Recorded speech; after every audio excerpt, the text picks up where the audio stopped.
গত জুলাই 4 তারিখ খাগড়াছড়ি মানিকছড়ি উপজেলার গুরখানা এলাকার 7ম শ্রেণীর মাদ্রাসা ছাত্র মোহাম্মদ সোহেলের অপহরণ 12 দিন পর হাত পা ও মুখ বাঁধা অবস্থায় তার অর্ধগলিত মরদেহ উদ্ধার করেছে যৌথ বাহিনী।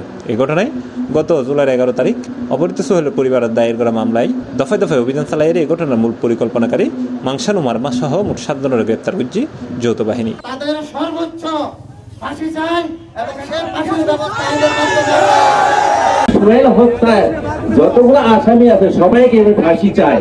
সর্বশেষ জুলাই 19 তারিখ সকালে উপজেলার গহীন অরণ্যত সেনাবাহিনীর অভিযানে আটক করা হয় সোহেল অপহরণ ও হত্যাকাণ্ডের মূল পরিকল্পনাকারী ও পার্বত্য জনপদের সশস্ত্র সন্ত্রাসী মাংসানু মারমা ও বাবু মারমারে। আমরা পাহাড়ি বাঙালি এই এলাকাতে শান্তি শৃঙ্খলা বজায় রাখতে চাইছিলাম।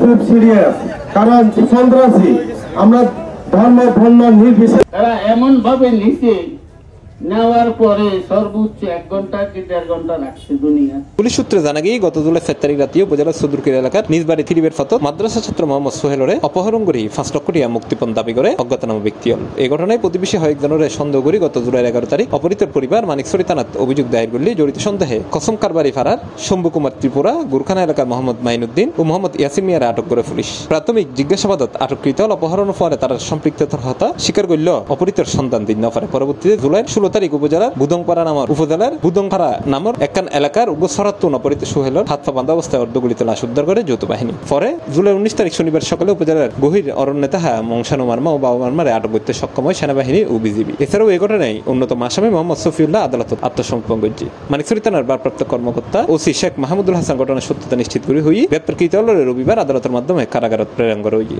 সোহেলের কারণে আজকে আমরা 10-12 দিন ঘুম নাই, রাত নাই, আমরা যেইভাবে হোক আমরা ওরে জীবিত পাই নাই, লাশ হইলে উদ্ধার করছি।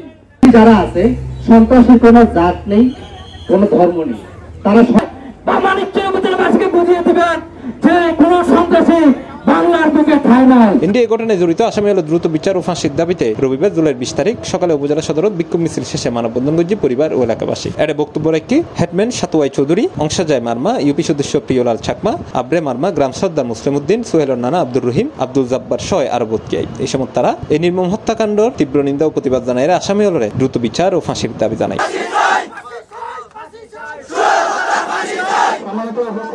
C+ TV, Chittagong.